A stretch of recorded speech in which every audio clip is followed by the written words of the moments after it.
This is a guide on how to install Mutant. You go to our webpage, mutant.one, that's O-N-E, one written as a word, and you click on the right upper corner, you click on download Mutant for desktop, you scroll down, you accept our terms of use, and then you download the file. With that click, you press keep, and you double click on the downloaded file, which will open a dialog like this.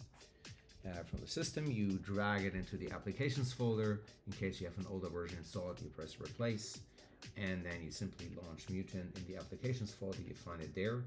You find that stuff here. In this case, Mutant would be here. You double click. In my case, I already have it here in the launcher. Then you say, you confirm, yes, you want to open an application from the internet, and then it opens your library. So Mutant consists out of a multimedia library, which is kind of like a favorite structure from the Finder.